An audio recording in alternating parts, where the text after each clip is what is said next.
La bendición y la paz de Dios nuestro Padre y del Señor Jesucristo sea con todos ustedes. Anteriormente vimos cuidado con los perrillos. Hoy, atentos, porque están entre nosotros. Segunda a Timoteo 3, 1 al 3. Dice así: también debes saber esto, que en los postreros días vendrán tiempos peligrosos, porque habrá hombres calumniadores, intemperantes, crueles, aborrecedores de lo bueno, traidores, impetuosos, infatuados, amadores de los deleites más que de Dios. La Biblia nos habla de muchas profecías que predicen terribles calamidades que vendrán a la tierra.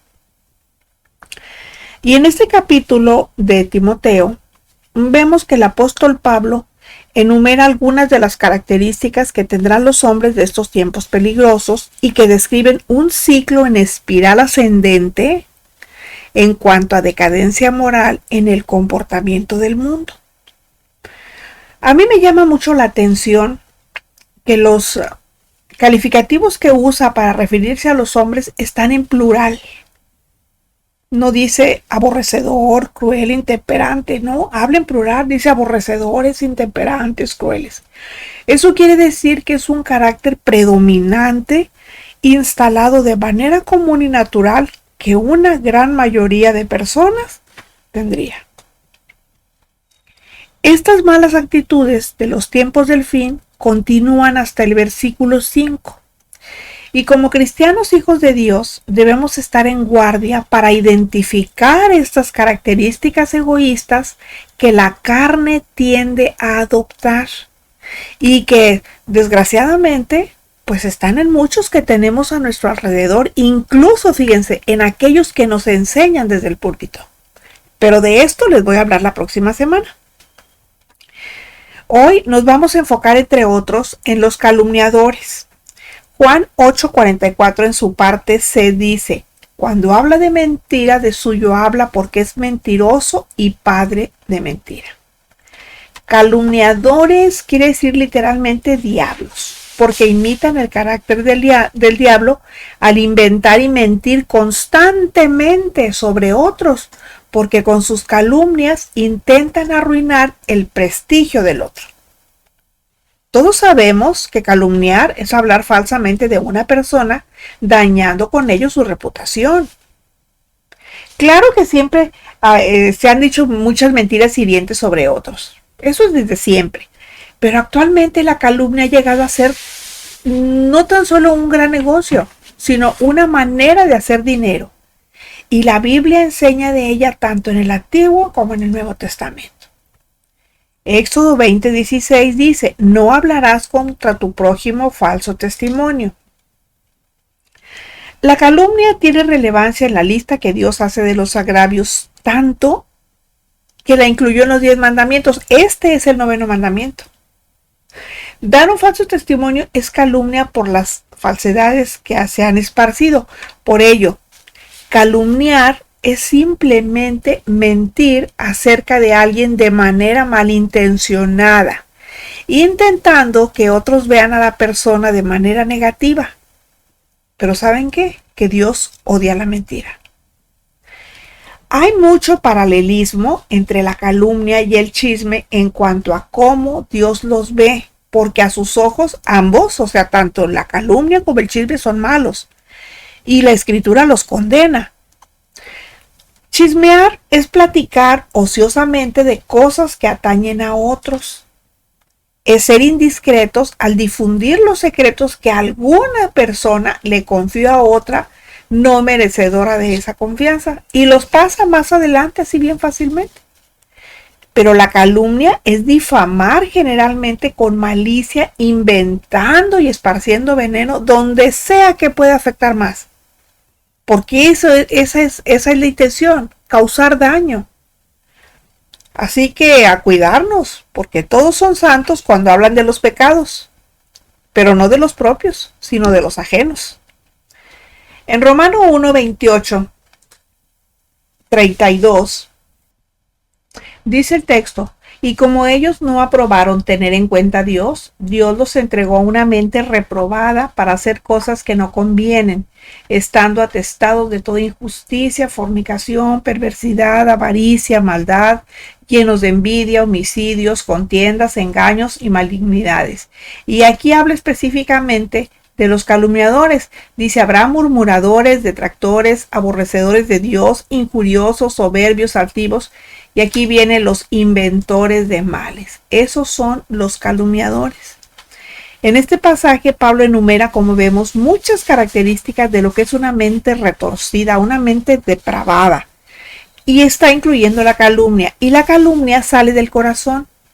Los hombres de estos tiempos se distinguen precisamente por ser calumniadores, destruyendo vidas porque han elegido estar fuera del camino que Dios ha diseñado para ellos y han sido tentados a hablar falsedades sobre otros. Obviamente no es necesario aclarar mucho el término porque realmente hay muchas personas que adoptan esta forma de hacer y actuar y no lo ocultan. Son conocidas por todos. Bueno, en cuanto a los hombres intemperantes, de los que sigue hablando Timoteo, podemos decir que en la actualidad la historia de la falta de control puede ser escrita en casi todo. Hablemos de sexo, de drogas, de alcohol, de comida, trabajo, lo que sea que hagan. Y que frecuentemente lo hacen sin medida porque son personas sin dominio propio. No ejercen ningún tipo de control sobre sus deseos y pasiones. Está también el estudio. De hecho, fíjense, cuando dices que estoy en los estudios, dicen, es tu Dios. ¿Se fijan? O sea, el exceso también del estudio también no es tan bien que digamos. Entonces, esos gentes intemperantes desechan todo tipo de inhibiciones y vergüenza. No se inmutan ante nada. No les preocupa lo que los demás puedan pensar de su comportamiento. Y eso que son personas que los pueden ver, imagínense de Dios. Pero tampoco les importan las consecuencias que puedan tener. Están a merced de sus bajos instintos, no tienen conciencia. ¿Por qué? Pues porque carecen de todo tipo de disciplina y orden. Y esta es una forma de ser que caracteriza a un numeroso grupo de gente que carece de autocontrol. Esos son los intemperantes. Bueno, en cuanto a los hombres crueles, quiere decir que son hombres salvajes, son hombres indómitos. Indómito es que no se deja domar, que no se deja manipular, no se deja manejar. Son hombres que dan rienda suelta a su naturaleza despiadada, pues porque desconocen completamente el concepto de bondad. Es difícil pensar que esto tenga que ver con personas que profesan la fe cristiana, pero encontramos numerosos casos de ello en la historia. Por ejemplo, fíjense, yo no sé si ustedes habrán oído hablar del tribunal de la llamada Santa Inquisición, que de santa no tenía nada. En ese momento se torturó y mató a miles de cristianos durante siglos. Eso sucedió en la Edad Media. Y quienes llevaban a cabo los terribles y crueles interrogatorios fueron personas religiosas que se declaraban cristianas y creían que de ese modo estaban sirviendo a Dios. Tenemos como ejemplo a Tomás de Torquemada. Les invito para que lo busquen y se pongan a leer sobre ese hombre despiadado, todo lo que hacía. Aquí vemos una vez más que no es una religión lo que necesita el hombre, sino una relación personal con Dios. Pero además, esto nos dice que la crueldad y la violencia no son nada nuevo en el mundo. Ahora, la crueldad la vemos por todos lados. Aunque creemos estar más adelantados que otras generaciones, seguramente hay más personas crueles en este tiempo que nunca antes. ¿Y saben por qué? Porque estos son tiempos violentos y crueles donde las personas son tan despiadadas que se comportan peor que los animales. Tenemos como ejemplo aquellos que han transformado zonas de lo que antes eran lugares y ciudades pacíficos en verdaderas junglas de asalto.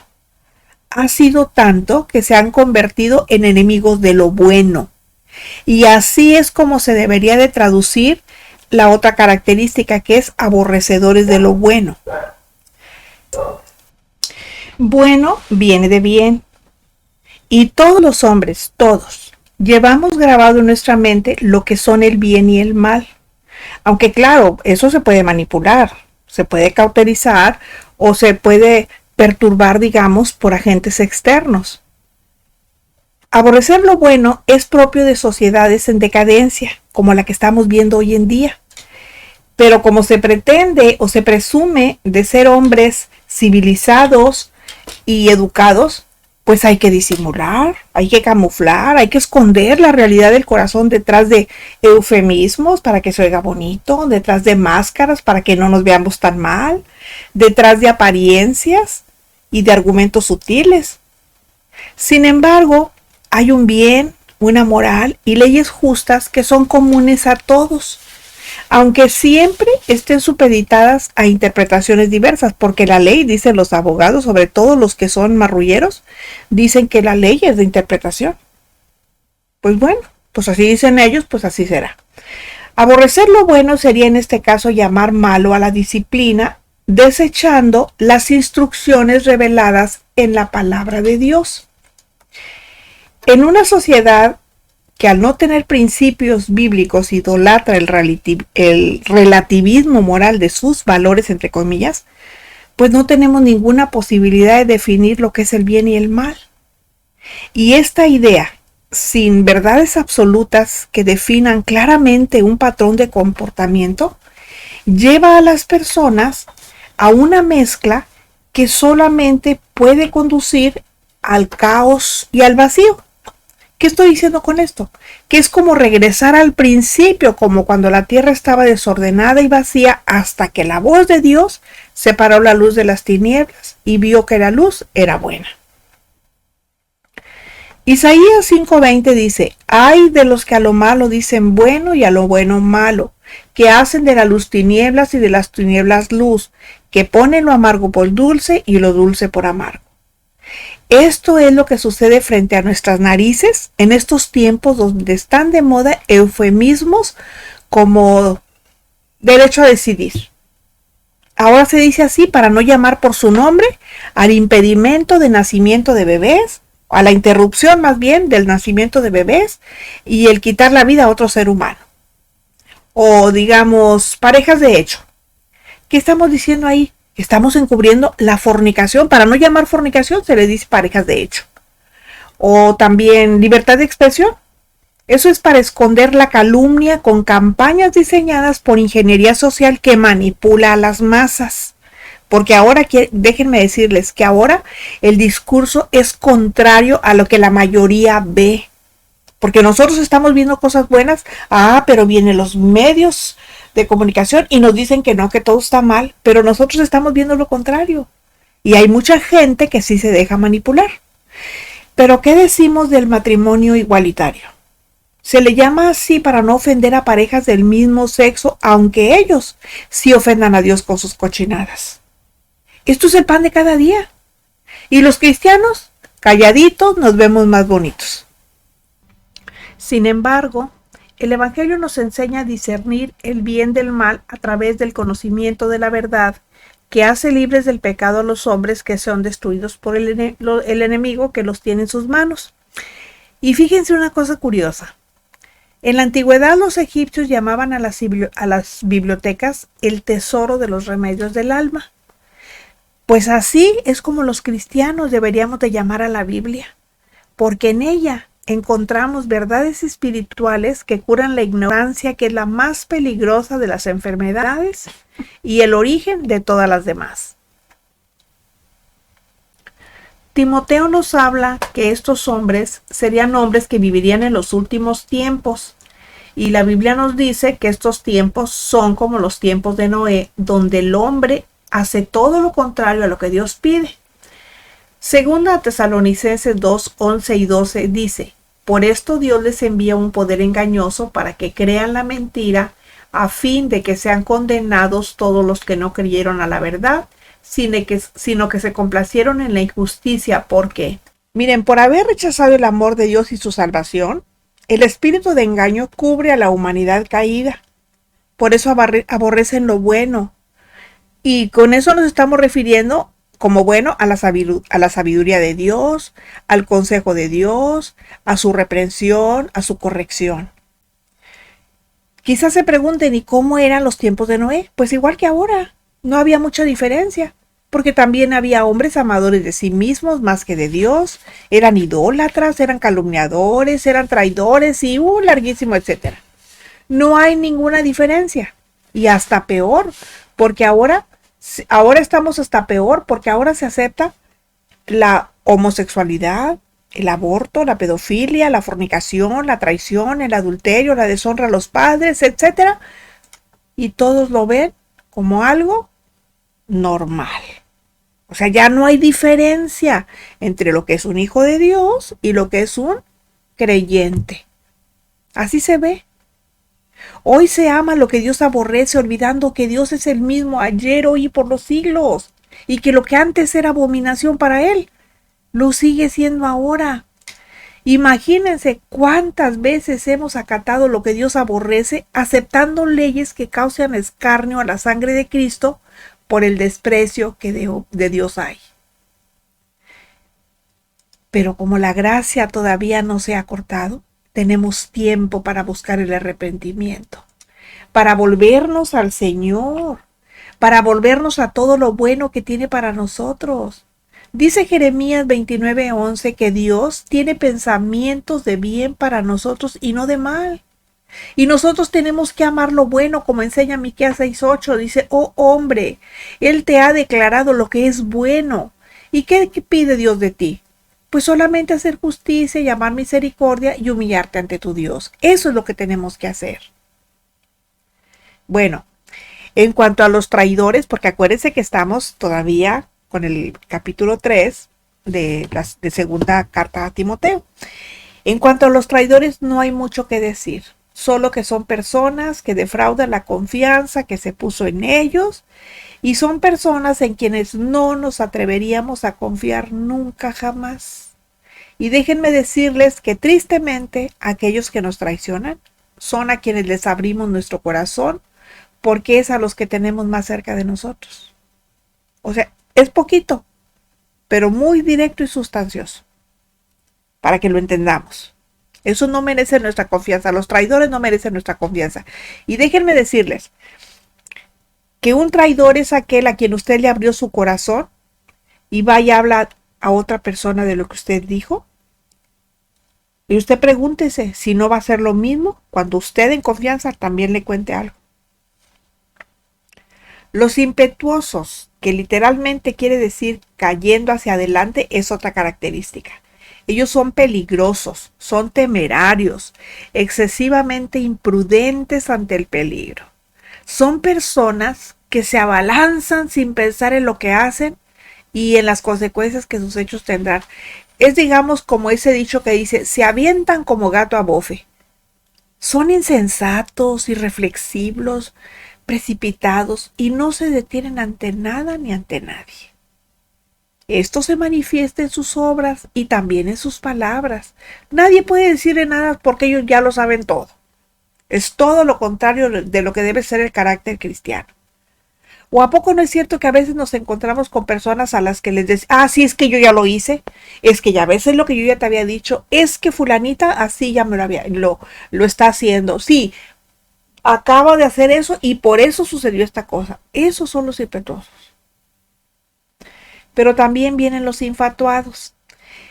Eso tiene el significado de estar envuelto en humo, de estar nublados, así como en neblina, a tal grado que no pueden ver más allá de sí mismos. Son personas hinchadas de vanidad que han llegado a tal estado de orgullo y de envanecimiento que su mente ha quedado nublada, entontecida. Tienen un concepto de ellos mismos totalmente desproporcionado e irreal. Esta también sería una característica de los falsos maestros de los que habla 1 Timoteo 6 del 3 al 4. que también se pueden llamar engreídos por ser personas que están envanecidas, enceguecidas y embriagadas por su propio orgullo.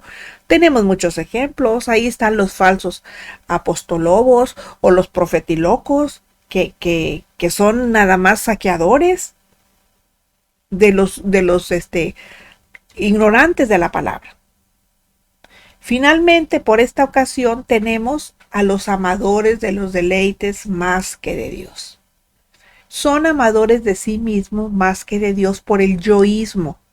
Fíjense, esta es una actitud que marca nuestra época actual. Por ejemplo, yo no sé si ustedes recuerdan aquella frase de los 90 que usaba un famoso cantante, y yo me pregunto, ¿cristiano? Que decía, saca al campeón que hay en ti. ¿Cuál era el mensaje que estaba proyectando con eso? ¿Sabes qué? Haz tus propias reglas. Tú no tienes que rendirle cuentas a nadie. Tú eres el que importa. El universo gira a tu alrededor. Tú eres el ombligo del mundo, eres la última coca del desierto. Porque primero eres tú, después tú y siempre tú. O lo que diría el amador de sí mismo. Primero soy yo, después yo y siempre yo. ¿No se han fijado que siempre hay personas que hablan mucho en primera persona? Bueno, esos son los del yoísmo, los de mí, yo.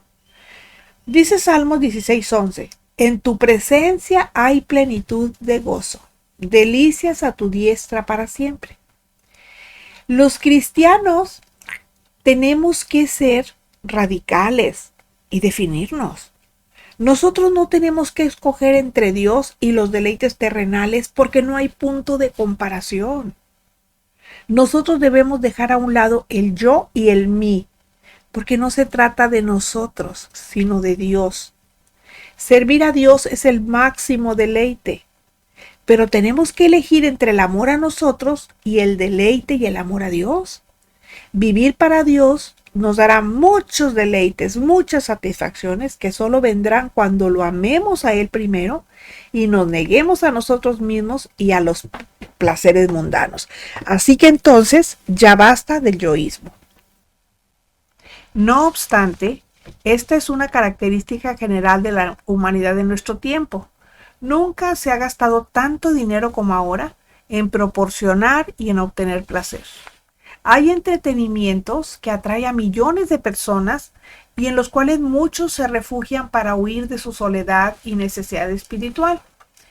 Alguien dijo alguna vez que es más fácil soportar las desgracias que permanecer indiferentes ante el placer, y este fue exactamente el camino que adoptó Roma cuando el imperio sucumbió. Se le proporciona a la multitud pan y circo y después la caída. Lo mismo parece estar sucediendo hoy. Las mayorías están interesadas en todo tipo de distracción, mostrando cada vez más su indiferencia con respecto a Dios. Eso nos dice que en realidad no hay amor hacia Él. La gente solo busca satisfacer sus deseos egoístas, ignorando por completo a Dios.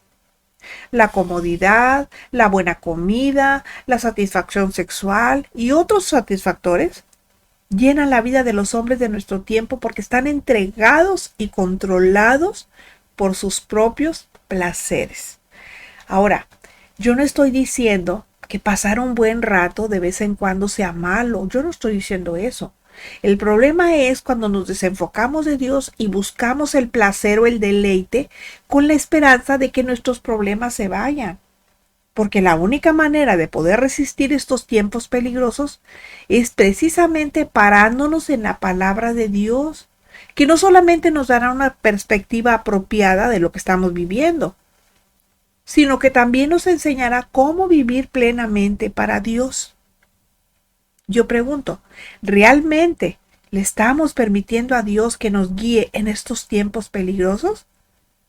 ¿O todavía queremos vivir como nos parece? Así que como la palabra de Dios es viva y eficaz, nos ayuda a discernir los pensamientos y las intenciones de nuestro corazón engañoso. El Señor Jesús se presenta como la luz de este mundo que alumbra a todo hombre. El que le sigue no andará en tinieblas, sino que tendrá la luz de la vida, porque Dios quiere que todos los hombres sean salvos y vengan al conocimiento de la verdad. Si tú no lo conoces, hoy es tu día para ello. Oremos para ser medios para que su palabra sea conocida. Termina el estudio, empieza el servicio. Dios nos ayude a mantenernos fieles a Él y que el Espíritu Santo nos dé entendimiento y valor para obedecer su palabra. Si tiene algún comentario, observación u opinión, le ruego me lo ponga en la caja de comentarios para leerlo detenidamente. Y si le edificó, regáleme un like para que YouTube dé a conocer esta reflexión y más personas le escuchen. Lo espero la próxima semana cuando volveremos a encontrarnos en nuestro jueves de estudio. El Dios de paz sea con todos ustedes. Amén.